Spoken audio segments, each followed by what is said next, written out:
shout out. Woo! We're here with Derek, Chung Video. Something like that, at least according to the PAX schedule. We're here. We want to talk about. Anybody can look up your stuff, but where do we find it? Where do we find it? Well, there's a bunch of places. Probably the easiest place would be our home website, nomnivoregames.com. That's just the word omnivore with an N in front of it, and you'll see a bunch of like cute dinos or something. Yeah. Beyond that, we've got like dedicated sites to, let's say, our RPG. So like Emberwin has his own website, and if you're specifically looking for all the stuff that I teach, you'll probably find that you'll probably find that curriculum in the college classes that you need to pay for. You got to pay for your stuff. Something like that. Pay for education, people. I mean, not necessarily me. You're paying the school. Like, I'm happy to give it away for free, but yeah. Okay, so what we're going to do is try and get to know you a little bit, if that's cool with you. Yeah, of course. All right. We have a few questions. We're just pulling it up now because Scooter didn't prep, and all my questions are on my phone that we're filming on. But I have just a few questions for you. First one is, right now, Derek, what are the 3 games that are currently always on your table during game night? The ones I'm always developing because I'm not necessarily playing games, I'm working on them. That's such a struggle for me, too. I know. It's literally the worst. But like, okay, joking aside, but also not joking because that's legitimately, I'm currently working on 3 games. But I think the one that's been there most recently was it was a cute little Euro game. The name's escaping me right now, but it's like this weird take on Risk where you don't play as the armies because like Europeans don't like fighting and war and all that, but you instead play as like secret shadow societies that are manipulating everyone who's they're up against. War of Whispers, that's what it's called. Yeah. War of Whispers? Yes. Yeah, that one's up on my list. That's it. Yeah. We have a lot of games on my list, but this is about you. Okay. All right, next question. Out of all things you could have done with your talents, why tabletop games? Sorry, what talents? No, I'm kidding. But so the best way to answer that, though I do answer this a lot for different interviews, is that the thing I'm most known for is actually just the work that I do in mental health. And I've done a ton of stuff from like drug addiction to not like having one, but like treating it to no judgment. I mean, none at all, really. To like helping people who, let's say, are homeless on the streets, to working together with like gender identity disorder, like just all that type of stuff everywhere around the world. It gave me this really keen insight into kind of the human condition, where like everybody is suffering in their own way, and if you're not, you're very lucky. You're like the privileged few.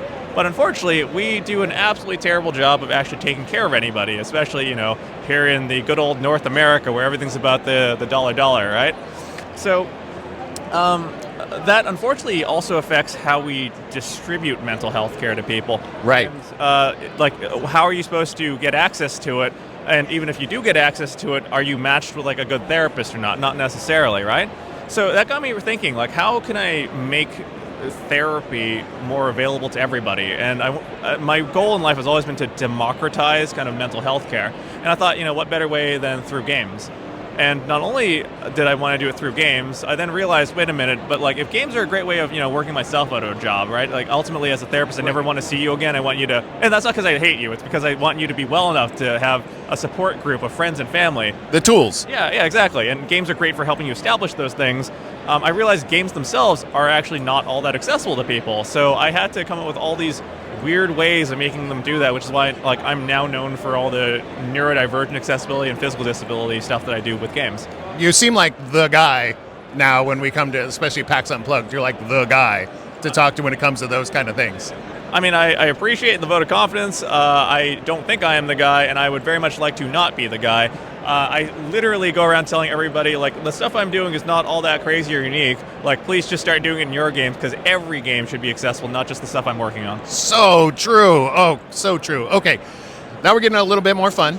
Sure. That was fun already. What fictional character would you most likely be friends with? Oh, wow. Friends specifically, right? Yeah. You're going to be a fictional character. Whoever the fictional character is, you want to be their friend. I think I think there's no way anyone can deny that Doug would be an amazing friend. Right? Quail Boy. Yeah, exactly. Yes. Yeah, yeah, he's the goodest boy. Yeah. He really. And he's kind. He's generous. He's brave. Yeah, he's got all the characteristics. Imaginative. Yeah. Oh, that's beautiful. I didn't even use that before. All right. Next question. What was your first game that inspired you to begin developing games? I mean, I'm not all that original. So I started based on, well, honestly, playing D&D like most people, and it was identifying. And this could be considered a hot take, but it's because of how bad the game was that got me started. Like originally, I started trying to patch it with homebrew stuff, where my friends lovingly called it Dungeons and Derek, but it soon grew into kind of the beast that has now become Emberwind. So yeah, that's a beautiful thing. Well, on that note, let's turn around and make sure that your stuff is behind us. Oh yeah, okay, sure, that's fine too. That helps, maybe. Yeah. So we can see branding for video. Yeah. Branding and stuff. When starting the next project, what inspires you? Normally some sort of need. There could be a specific audience that doesn't have something catered to them, and I'm like, well, no, you deserve fun too, and that's where that comes in. One thing that we've been working with lately is like that was a blind spot for us was specifically and ironically blind players. Right. We were like, how do we overcome this in a bunch of different ways? That's one of the reasons why we started to work together with different groups like Pixels over here, where they're designing a digital die that's all about accessibility, where the dice will actually read out things to you. And if you let's say can't afford the steep price tag on that, which is very well deserved by the way, it's like a super high quality product, we also have other partners like this one here that's getting to produce Braille dice, which is kind of cool as well. But yeah, so that's a quick example kind of what inspires me to do something. Brilliant. Okay, what song would currently make the best theme music for you? My theme song? What would be your current theme song? Like you walk into a room and that would be playing. Yes, sorry, I should answer that with more confidence. My theme song, period. Like, little do people know, there is a soundtrack for Ember when we're currently producing, and I get to direct all of it. So I actually have music that I myself have creatively designed. Yes, that would be my theme song. You actually have a theme song? I actually have a theme song. Okay, we're going to have to get a hold of that. Okay. I have it on my phone if you want, but yeah. All right, and when developing a new game, what are the key elements you look for before considering it finished? A lot of different things. Probably the two things I'd spotlight is efficiency. A lot of people look at game design as I'll just write more and more content, right? Specifically in RPGs, like you'll get the 400-page rulebook, and everyone's like, I don't want to read this, I don't want to play. Right. But then the flip end is you get people going, well, okay, let's do the opposite. Let's make it as simple as possible by reducing the content until there's literally no game, and you're like, well, that's also not fun. So you have to be really efficient with the words you use, the systems you design to create all this nuance in gameplay, and also the ability for people to express themselves without giving them 18 million words to do that, right? So that's one thing that's extremely important, and knowing that the creation process is only a part of it. Much more important is going to be the refinement, the editing, and so forth. That's, I think, the first sign of a game moving towards completion. And then the other very, very, very important thing that I'd want to highlight is the fact that you really need to know the audience you're trying to cater the game to. So true. Yeah, because people will design this amazing game and then be like, well, cool. Nobody wants to play it except me. I'm like, great, you designed a perfect game for you, right? Is there anyone else who likes to play that type of game? If not, well, that's fine if you're having fun. But if you're thinking that this is a product, then maybe not so much, right? So still a good game, just not a product. Yeah. Exactly. And that's perfectly okay. Like, just understand that the goal of what you're doing with the game ultimately has to match effectively your target audience. Perfect. Oh, thanks, Derek.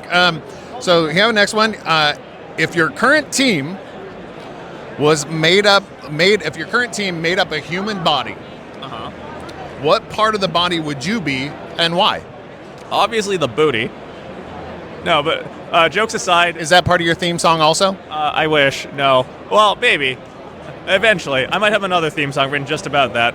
But no, that actually started with a silly gag because of my team. You'll notice that behind us we also have like clothing and so forth. And someone decided, you know what we should do for a show in Hawaii? We should make custom swim trunks. And I was like, oh, that sounds great. Except they only made one for me, and then they put the QR code on my ass, where people could find all of our socials by scanning that code, and then conveniently forgetting all of our business cards. So all I had to do that entire show was literally show my ass to people. That was my only option. That's great marketing. Apparently, if someone had a much more impressive booty than I had, but yeah, I am. I don't know. I suffer from the Asian butt syndrome here. Oh, that's beautiful. That's really good. All right, so the booty. Derek is the booty. Yeah. All right. Not an impressive one, but a booty still. And that's okay. Yeah. No shaming here. What's your current thing right now that you want to plug? That's your hurrah right now. Am I allowed to plug two things? Because there's two things I'm really Yes, proud of. absolutely. Okay, so the next two major releases are things that I think definitely deserve plugs. Mainly because, like, when I first started, all the game design stuff was a very small, limited team, and over the years we've expanded. I want to make sure that all the other people that have been contributing to this get the spotlight and recognition that they deserve. And the next main line release that we're releasing in the Dino line game is Nomventure. This is going to be coming out in about January 2025, and it's a phenomenal baby's first RPG. We designed it so that 5 and up can get into the game and learn kind of, everything they need to then grow up and become massive nerds like the rest of us. But the other reason why I was really, really drawn to kind of talking about that one is that it's the first time I've been explicit with my game design. Everything else that we do, we specifically do it in a way where we try and make sure that it's either therapeutic and or educational without you necessarily realizing, because you don't have to enjoy it, right? But we were like, no, this is the time we want to empower like professionals. We want to empower therapists, educators, and also just the average everyday parent to find new ways to connect together with their kids and whoever else that they can in their community. We've been making a lot of interesting strides helping out with like foster care to refugees and all that all over North America. And that was probably one of the most pivotal moments for us, where we decided, no, like it's important to make sure that everybody, including professionals, can use this in a way that can help build everybody up. Wow. Yeah. I think I had a little taste of the teaser last year. So you've been working on this for a minute. Yeah, so last year we definitely showed off Nomventure as like, these are the basic rules, you can enjoy it, and that's still the core game. What we built instead now is the supportive structures, where we contacted like speech pathologists. In fact, there's one in the back of our booth right here who's been working on the game. Bree, you should definitely check out her stuff for SLP Literacy Corner, absolutely phenomenal. Free resources too for everyone to teach like their dyslexic kids how to read and so forth. But we've worked together with people like that, to all the different therapy and gaming groups like Geek Therapeutics, to put together the best possible product, and very importantly, present multiple perspectives on things, because we don't ever want to show people that this is the only way of doing something, right? Even professionals don't agree on what the best way of treating somebody is, so we want to give you as many tools that you can have. Can't agree with you more on that one.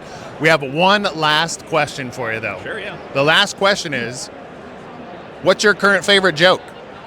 My favorite joke?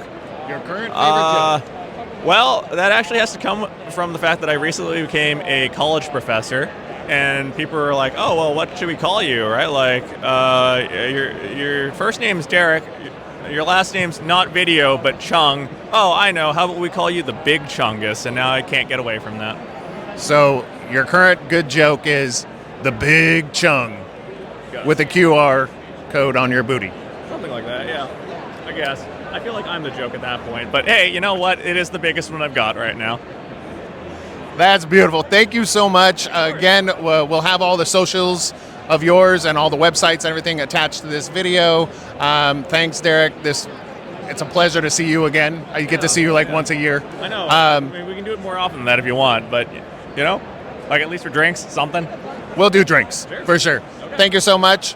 We'll see you very soon out there, guys. Yeah.